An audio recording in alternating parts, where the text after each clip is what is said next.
Welcome to Quarantine Chronicles number 19. We made it. For real this time. Not like last time where I called it 19, but it was actually 18. This one is actually 19, so I'm calling it 19. I could stay on brand here and call it 20, but I'm not gonna do it, okay? I'm working to be better. It was wonderful seeing some of your faces this week, picking up your merchandise, but make sure you wear it Friday, May 22nd, tomorrow, for our Zoom call at 7 o'clock. I have emailed your parents with the meeting ID and the password, so make sure you bother them about the Zoom meeting, not about anything else, but about the Zoom meeting. Make sure you bother them, get the meeting ID, get the password, and then at 7 o'clock, we will hang out together virtually. But I am eagerly waiting for our day where we get to come back, play some kickball, and hang out at the church. The day is coming closer. Got a good joke for you. How many bones are in your hand? I don't know, just about a handful. Romans 8 has been sick. Going through Romans 8 for these videos has been a really good time, and we are going to continue our journey through it, but we're only going to look at two verses today, verses 24 and 25. We're going to be redefining something that's going to be really key to our understanding of other passages in Scripture as well. Where we left off was we were talking about how creation is waiting for salvation to be complete. We are waiting, along with all of the created world, for the penalty and the consequences of sin to be gone, to live in the world as God intended it to be lived in, as if we were the Garden of Eden all over again. We're just counting it down. We're just waiting. It's like we're waiting for the end of quarantine. So that's where we leave off, and that's where we pick up in verse 24, which goes like this. For we were saved in this hope, but hope that is seen is not hope. For why does one still hope for what he sees? But if we hope for what we do not see, we eagerly wait for it with perseverance. So there are two elements to this new definition of hope. The first one is very, very obvious. You cannot hope for that which you have already attained. I cannot hope that the sun will shine today, because as I'm shooting this, the sun is shining. I can't hope for that because it's already happened. I would just be saying the sun is shining, not I hope that the sun is shining. Now I could say that if I haven't looked outside yet, but I have, and I know that the sun is shining. Therefore, I'm not hoping, I'm just telling you. But if I were to say, I hope the sun shines tomorrow, that is something that we can hope in because we have not seen it yet. So that's the first part, right? It's very, very simple. It's a very easy click to make in our brain that, okay, you cannot hope for things that already happened because that's not hope anymore. But the second part of this redefining of hope is way more important, and it has way more gravity to it. Paul is saying hope is not wishful thinking. It's not glass half full optimism. He is saying that when we hope in something, we are eagerly waiting for it with perseverance. So that's very, very interesting. So let me give you an example, right? Let's say I just took a test, or I wrote a paper, and I turn it in and I say, I hope I get a good grade on that. I have no idea as I'm turning it in whether I'm going to get a good grade or not. I might have worked hard on it, but who knows? I could be dumb. That is not the same hope as what we're talking about. Paul is not talking about a version of hope where we are sitting back, crossing our fingers, and just waiting to see what happens, because that's not the hope that we have in God. Instead, the hope that we have in God is something where we are eagerly waiting with perseverance for the promises that He has made to us. Specifically here, we're talking about salvation from this flesh, from this corrupted world of sin.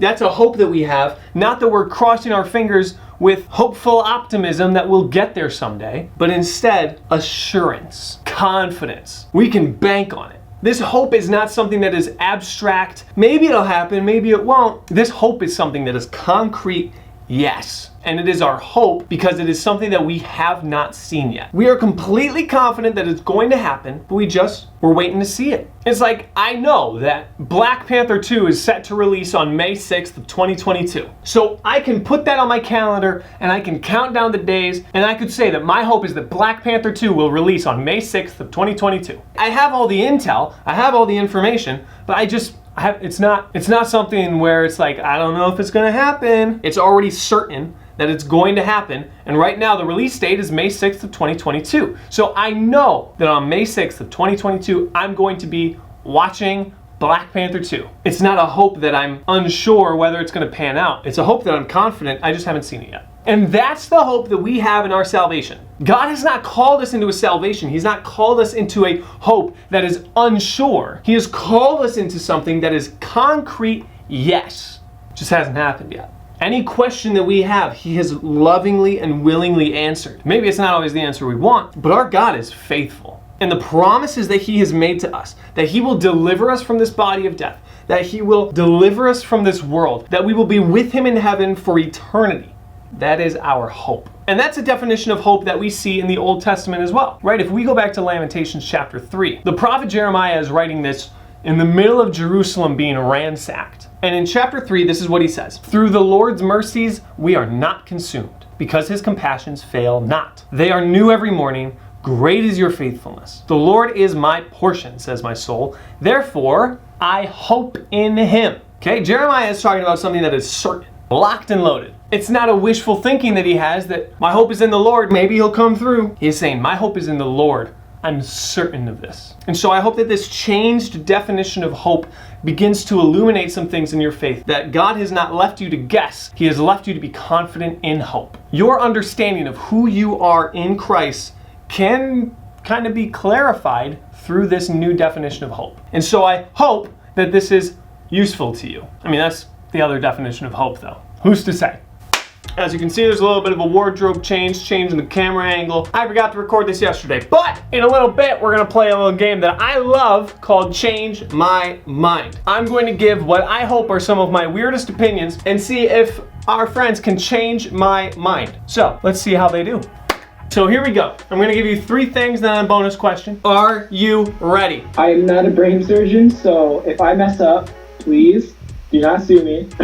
You know what, Jesse? Yeah. I have so many lawyers on deck waiting to sue you. This isn't good. All right, Jesse, here we go. Number 1. You could wake up at 3 in the afternoon or at 5 in the morning. It doesn't matter what you eat or when you eat it. Your first meal of the day is breakfast. Change my mind. Well, then how would brunch work? Because if you wake up early and then you say, oh, I'm not gonna have breakfast today. You say, I'll just wait and eat a late breakfast and call it brunch. But then it would just be breakfast, but you're also not having lunch in turn and you would skip to dinner afterwards. So no, your first meal does not have to be breakfast. It can be brunch.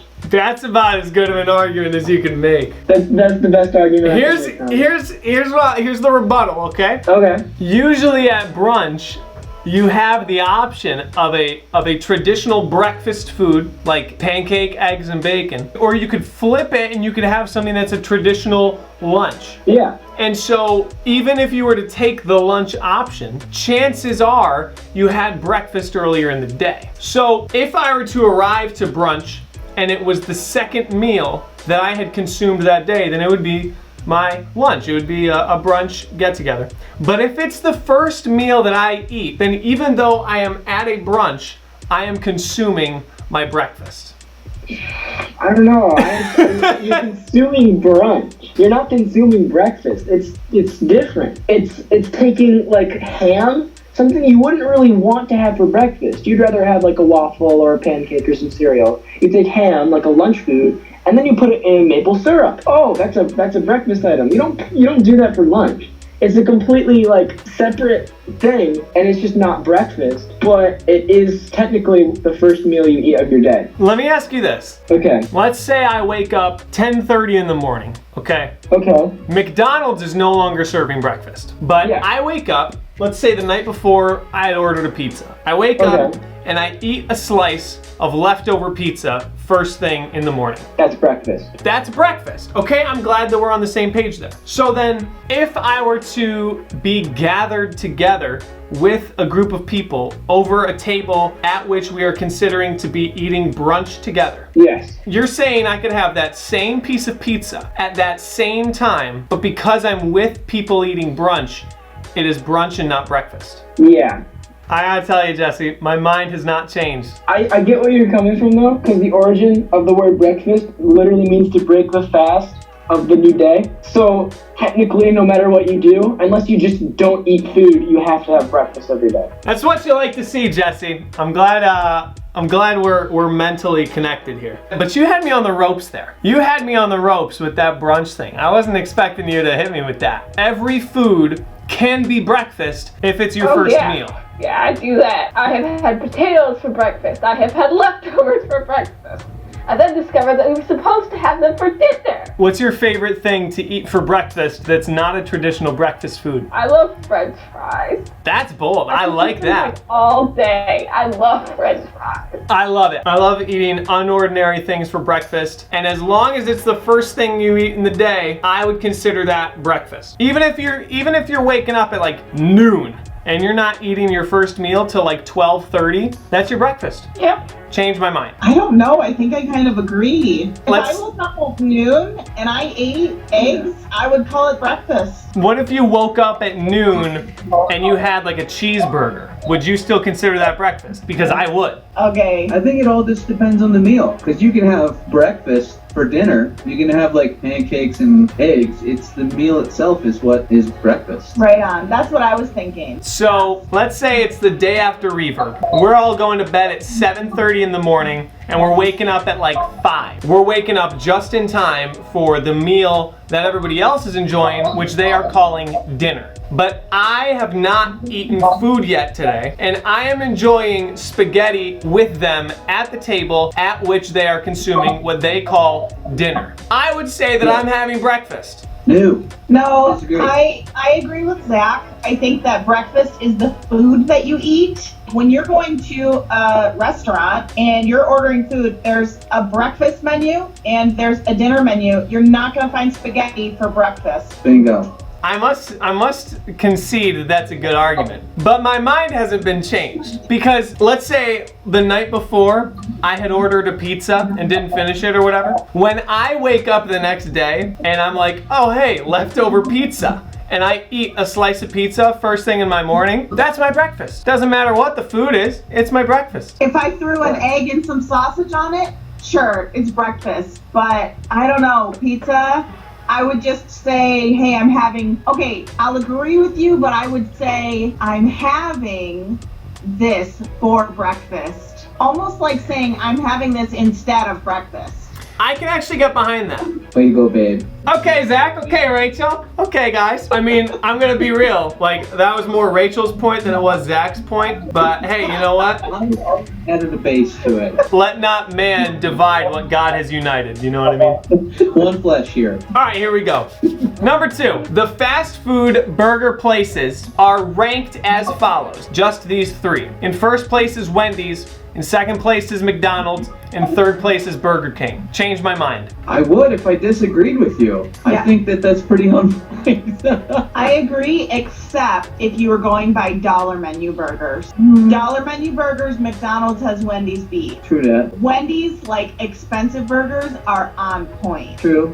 And also, if you could put Burger King instead of in the third, more like a 4th or 5th spot. Or that would be- 7th. Burger King is only like there's no other option. Right. You're in the mall and you have a coupon type deal. I don't know. Those mall Burger Kings are better than like established Burger King locations. They are. They really are. I will say this. Burger King is unrivaled in paper crown territory. But as a mom with kids, we just did Burger King like a couple months ago, and the kids wore the crowns for like 2 seconds, and then they were all in my van. So it was kind of a pain. The minivan has stories to tell. Oh, So many. Wait, Zach, you sounded so defeated. Just let me put it this way: if a homeless man tried to break into our van to like look in the glove box, he would see all the stories in the van, and he would say it's not worth it, and he would close the door, and he'd walk away. I'm just saying. That is brutal, my friend. Change my mind. I think I would put Burger King second and then McDonald's. Why is that? I think McDonald's food is just in general not good quality, and I feel like Burger King puts a little bit more time into making their food, but not as much time as Wendy's. Wendy's is certainly in first place. I actually used to think Burger King was way better, but man, it's just not as good. Fair enough. What's your favorite thing to get at Wendy's? Ooh, son of a Baconator. That's why I rarely go. Like 600 calories. 600 calories, well worth it. Yeah. It's so worth it. Change my mind. 3. Oh, out of those 3? Out of those You're 3, talking yeah. burgers? I'm talking just overall, top to bottom. Overall. Of those 3, it's first place Yeah, Wendy's, second I place have a good McDonald's. argument for this. I think they're all equals, in my personal opinion. Wendy's has a killer spicy menu. Everything that's spicy on there is delicious and good, and their nuggets are good, and their fries are different from each. It feels like a separate like establishment from the other two, which it should. It doesn't feel like fast food. But then McDonald's, their fries are greasy and salty and small, and they're just amazing. And then you also have that McDonald's Sprite, the classic McDonald's Sprite. You cannot buy that in stores. You cannot buy that anywhere but McDonald's. The Sprite and the Coke are both better. You can't get the McFlurry at Wendy's. You can't get you can get a milkshake at Burger King, but it's not a McFlurry. They're two separate identities. And then at Burger King, their soda fountain is unmatched. Good flavor. Their chicken fries, perfectly unique, and they're great. They have unique flavor. And then you also have the addition of the only fast food that has ices, and the fact that you can get a little paper crown when you go there as a kid. Ooh. With all that strong reasoning, I feel that it's unfair to rate one to the other, because it'll ultimately just come down to personal preference and not like actual reasoning. So they're probably just equals. Wow! So what you're saying is you cannot definitively put Wendy's higher than McDonald's or Burger King because they each have such distinct and unique pros and cons. Oh yeah. Would you say it's like a rock, paper, scissors situation where like, you know how in rock, paper, scissors, like depending on what the other person does, my scissors could be the best option. Is it like rock, paper, scissors for you where depending on the mood? It definitely is. It's like if my wallet only has $5 in it, I'm going to Wendy's and I'm getting a 4 for $4. Dude, the 4 for $4s are crazy. If I've got a little bit of extra money, I'll probably go to McDonald's for a nice fry, and if I'm feeling thirsty, I'll go to BK and just get a original chicken sandwich and a drink. All right, Jesse, so you changed my mind on that. Yep. Here we go, here's number 3. Rain is underrated, okay? I would rather have like a nice, not too cold, rainy day than a day that's like way too windy or way too hot. Change my mind. For sure. For sure? That's a fact. Bingo. So the best day you can possibly have is a day that starts out as a 100+ degree day, but it turns into a rainstorm with no clouds. No wind, just rain, and you can see the sun shining through. So the rain just cools you down from the overall weather. Dude. It's just a perfect day. So in 2012, the youth ministry took a trip down to Florida. Oh, I've been there 16 times. My entire family lives there. That makes sense. So it's like every day in Florida in the summer is it starts out like unbearably hot. And then at some point in the day, it's pouring rain for 5 minutes. That like hour and a half after the rain is like perfect. It's awesome. It's so good. So I'm with you. So great. But I love, like, rainy days are awesome. I love it when it's always kind of mellow. It kind of relaxes you. Sometimes when it's like really hot out, it's like, you know, you want to be outside, but it's just too much, you know? Yeah. With rain, I know exactly what I want all out of that whole day. You just want to chill inside with the little pitter patter on the roof, and you just want to chill. I'm glad we see eye to eye on this one, Jesse. I think rainy nights are just a little bit better though. Ooh, I'll take that. I'm with that. Rainy nights are right there. Oh yeah. Change my mind. So you're saying a rainy day is better than a sunny day? Listen, the perfect day is sunny, 75 degrees. But if there's gonna be anything that slows down that sunny and 75-degree day, I would want it to be rain, because rain is the best thing to wrinkle your day. It's underrated. I would have to agree. I think I love rainy days. If you can sit outside under a covering and watch the rain, that's like the best. Heaven on earth. I disagree. Ooh. So, I'm a busy guy. I usually got stuff going on, stuff to do, and rain always gets in my way, no matter what it is. If I gotta mow the lawn, if I gotta do something or clean out all the stories in the van, rain always makes it harder.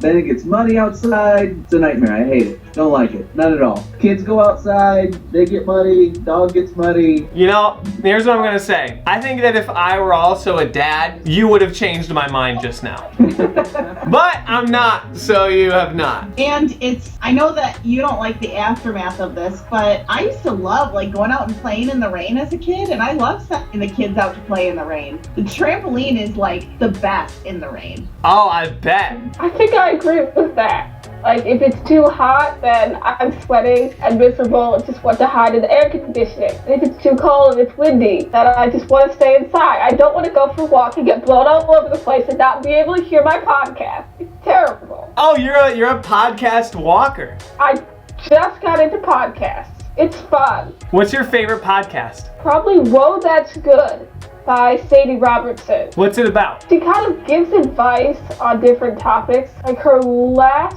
one that I listened to, it's like the stories of how her team got together. It was really cool how they all had different jobs, but they felt the call to go work for a podcast. That's awesome. I love podcasts. I didn't realize you were a podcaster. Look at you. Yeah, I just got into them. Like, as soon as we went to quarantine, I was like, I should try podcasts. I love it. All right, Savannah, last but not least, and maybe I guess you've already kind of answered this. What is one weird thing that you've done in the quarantine that you wouldn't have done otherwise? So I guess besides podcasts, right, I was I've got just into saying. Marvel movies. Marvel movies. Savannah, you're becoming just like me in this quarantine.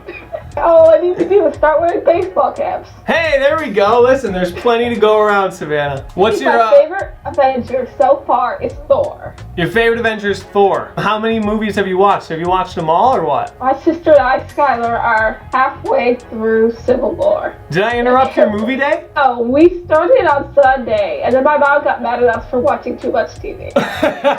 Civil War is crazy. It's a crazy movie. The way that movie... Cannot wait to finish it. The last like 15 minutes of that movie are crazy. I'm just sad because I unfortunately made the big mistake of watching Far From Home before I even got into Marvel.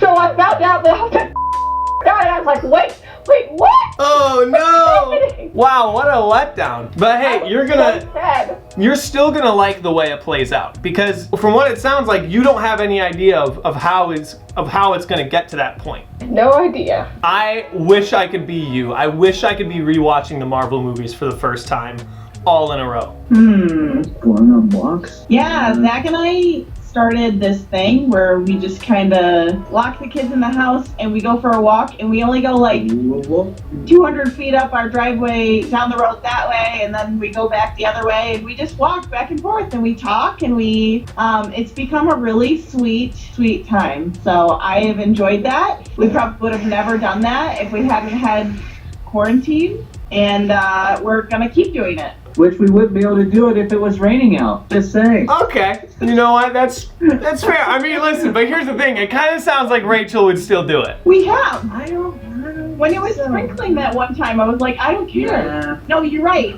He stayed in and I walked by myself. No, you didn't. I did. Zachary! I walked in the sprinkling rain. No way. I need a chiropractor appointment for that bus that you just threw me under. Well, that's so wholesome. That might be the most wholesome thing that anybody's mentioned so far. It really is on a really practical level. It's been great for our marriage. I'm not gonna lie. First week of quarantine, when he was home, we were like at each other's throats. So to be able to just like take a break and go take a walk and just talk through some stuff, it was great. It was awesome. I love that. I love that so much. It really helps you to kind of open your eyes. Sometimes you can be together with someone, but really not be with them because, you know, there's so much going on and Right. you're in your phone and all that stuff. So it's nice to have just some time where you just stop and focus on each other. Sorry, we turned this into a marriage counseling session. Dude, no, I love it. This is the content that people want to see. The people want to see it. I used my saved up money. I'm building a computer right now, and that's pretty sick. Dude, So look at you. You're going to be gaming. I got a little bit of money saved up for FL Studio and a mic. Dude. I'm working it out. Dude, you're going to be schmoovin'. I'm gonna be schmoovin'. You're going to play Minecraft at full settings or what? Oh, I'm playing Minecraft full settings. That's the first game I'm playing. Dude, if you play it long enough, though, Minecraft will bring any computer to its knees. Oh, I know. I was doing that yesterday with Ben Jennings. Yesterday, him and his brother were playing. Ben decided to see how far his computer would go, and Minecraft was taking up 98% of his computer. Unreal. Minecraft. Thank you to Zach and Rachel, to Jesse and to Savannah for playing the game. Thank you to you, as always, for watching the video. I want to see you all tomorrow at our Zoom call at 7 o'clock. Be there. You don't want to miss it. And if you have merchandise make sure you flex with the Open Door Teens merchandise. But I will see you all on Monday, and just do me a favor in between now and then and stay healthy.